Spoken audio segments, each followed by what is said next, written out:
আসসালামু আলাইকুম। সংবাদে আপনাদের সবাইকে স্বাগত জানাচ্ছি। আমি ফিরোজ তোহা। শুরুতেই আরবে কেবলস সংবাদ শিরোনাম। বাংলাদেশের সর্বশেষ গুরুত্বপূর্ণ আপডেট সংবাদে আপনাকে স্বাগত। শুরুতেই সংবাদ শিরোনাম, পরে বিস্তারিত। প্রথমেই জানাবো, যতদিন জামাত ইসলাম থাকবে ততদিন আওয়ামী লীগও থাকবে বললেন ফরহাদ মজার। বাংলাদেশ যতদিন থাকবে, যতদিন বাংলাদেশে জামাত ইসলাম ইসলামী নাম নিয়ে রাজনীতি করবে, ততদিন বাংলাদেশে আওয়ামী লীগও থাকবে বলে মন্তব্য করেছেন কবি, চিন্তক ও রাজনীতিবিদ বিশ্লেষক ফরহাদ মজার।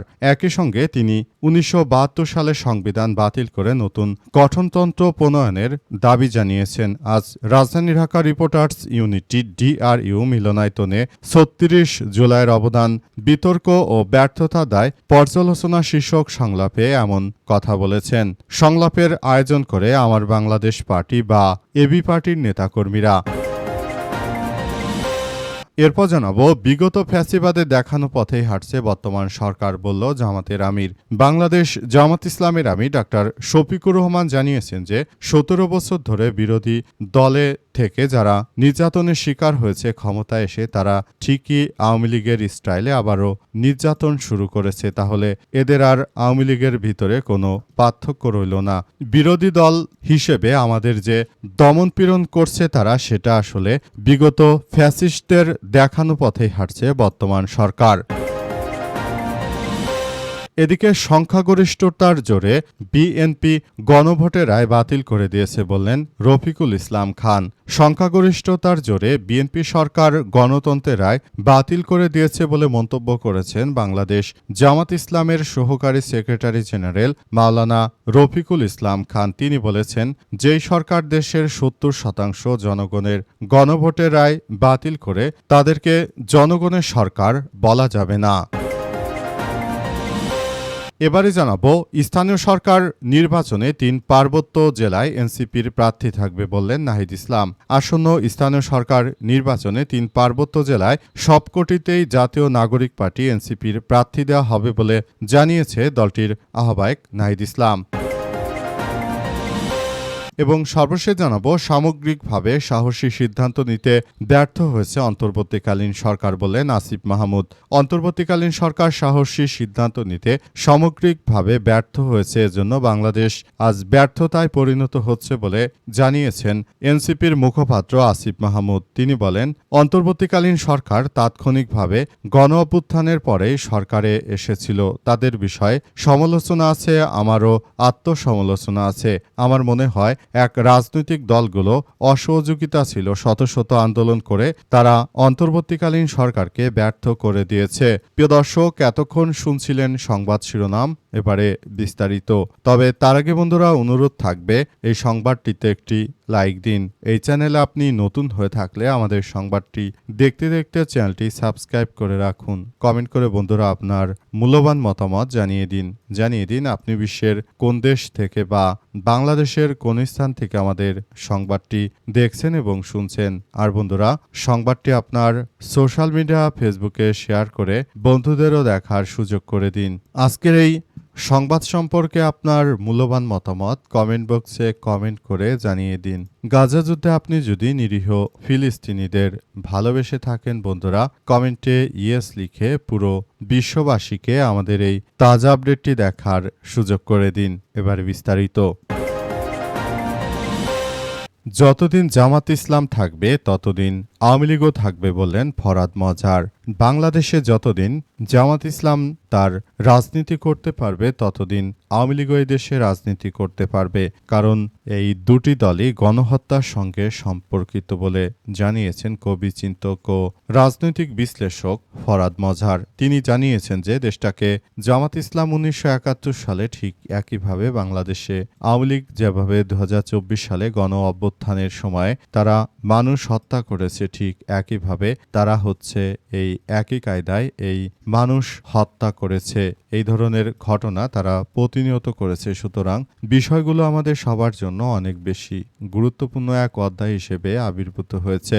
দেশটাকে সুন্দরভাবে গড়ে তোলার মধ্য দিয়ে আমরা সবাইকে এগিয়ে নিয়ে যেতে চাই বলে এমন কথা জানিয়েছেন তিনি, এবং পুরো বাংলাদেশটাকে একটি সুন্দর ও সমৃদ্ধির একটি আধুনিক রাষ্ট্র কাঠামোর মধ্য দিয়ে এগিয়ে নেওয়ার স্বপ্ন দেখি আমরা বলে জানিয়েছেন তিনি।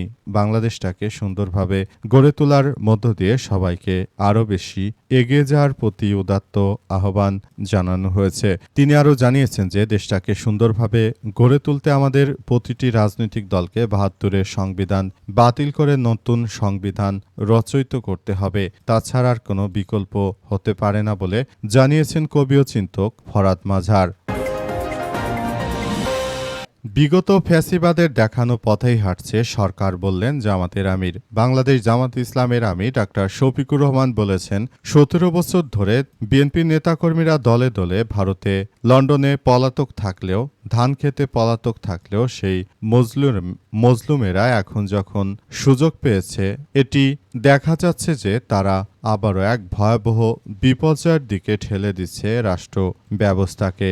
এটি মেনে নেওয়া হবে না। বিগত সরকার একজন ফ্যাসিবাদী সরকার ছিল এবং ১৭ বছর বিএনপির নেতাকর্মীদেরকে যেভাবে উত্তম মাধ্যম দিয়েছে, এখন সেই বিএনপি নেতাকর্মীরা তারা আবার নতুন করে জালিমের মতো আচরণ শুরু করেছে ছাত্র জনতার উপরে। অবস্থায় এই ছাত্র জনতা এদেরকে কোনোভাবেই ছাড় দেবে না। বিএনপি সরকার যদি মনে করে তারা আওয়ামী ফ্যাসিস্ট স্টাইলে তারা রাষ্ট্র পরিচালনা করবে, তাহলে সেটি সম্পূর্ণরূপে তারা ব্যর্থ হবে। কারণ আওয়ামী লীগকেই দেশের মানুষ বিদায় করেছে, আর বিএনপিকে বিদায় করা কোনো বড় ধরনের বেগ পেতে হবে না বলেন জানান জামাতের আমির। বিগত পালিয়ে যাওয়া স্বৈরাচার ফ্যাসিস্ট সরকার বাংলাদেশে যেভাবে প্রভাব বিস্তার করেছিল, বিএনপি কখনোই সেভাবে শিকড় গাড়তে পারবে না। তার আগেই তার শিকড় সমূলে উৎপাটন করার জন্য জাতীয় নাগরিক পার্টি এনসিপির নেতৃত্ববৃন্দরা তারা আসলে পুরোদমে কার্যক্রম চালিয়ে যাচ্ছে। অবস্থায় সবাইকে আরও বেশি সজাগ থেকে তারপর একটি রাষ্ট্র কাঠামো গড়ে তোলাই বর্তমান সময়ে আমাদের জন্য সবথেকে বড় ভূমিকা বলে এমন কথাই শোনা যাচ্ছে। সংখ্যাগরিষ্ঠতার জেরে বিএনপি গণভোটের রায় বাতিল করে দিয়েছে বললেন রফিকুল ইসলাম খান। সংখ্যাগরিষ্ঠতার জোরে বিএনপি সরকার গণভোটের রায় বাতিল করে দিয়েছে বলে জানিয়েছেন বাংলাদেশ জামাত ইসলামের নেতা রফিকুল ইসলাম খান। তিনি জানিয়েছেন যে দেশটাকে আমরা সুন্দর ও সমৃদ্ধির একটি পথে এগিয়ে নিয়ে যেতে চাইলেও আমাদেরকে নানাভাবে বাধা প্রদান করা হচ্ছে, আমাদেরকে নানাবিধভাবে সমস্যার মধ্যে ফেলে দেয়া হচ্ছে।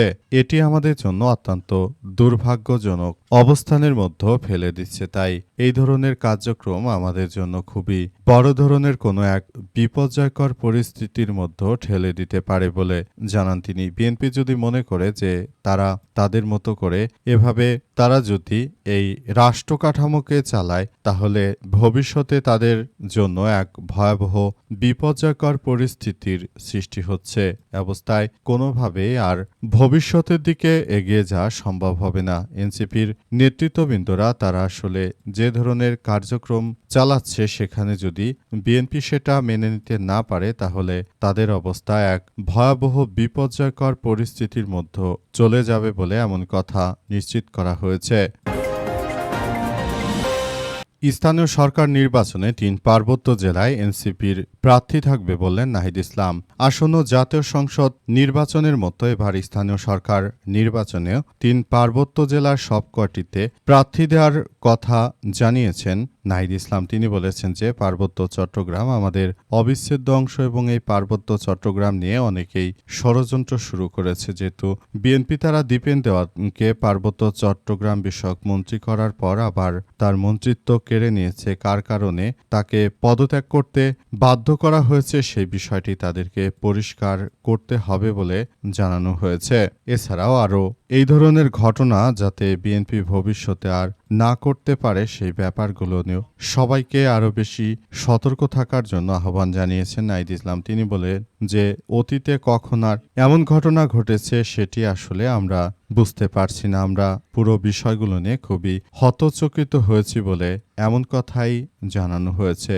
যদি তারা এভাবে রাষ্ট্র কাঠামো পরিচালনা করে, তাহলে জাতীয় নাগরিক পার্টি আবারও রাজপথে নামতে বাধ্য হবে বলে জানিয়েছেন নাহিদ ইসলাম। তাই এখনই বিএনপিকে সব বিষয়গুলো নিয়ে সবাইকে সতর্ক থাকার জন্য উদাত্ত আহ্বান জানিয়েছেন নাহিদ ইসলাম। তিনি সবাইকে জানিয়েছেন যে দেশটাকে আর মগের মুলুকে পরিণত করা যাবে না। যদি রাষ্ট্র কাঠামো এভাবে চলে, তাহলে ভবিষ্যতে এটা আমাদের সবার জন্যই হবে এক ভয়াবহ ভয়াবহ বিপর্যয়কর অধ্যায় এবং সেখানেই আসলে নতুন করে সমস্যাগুলো সৃষ্টি হতে পারে।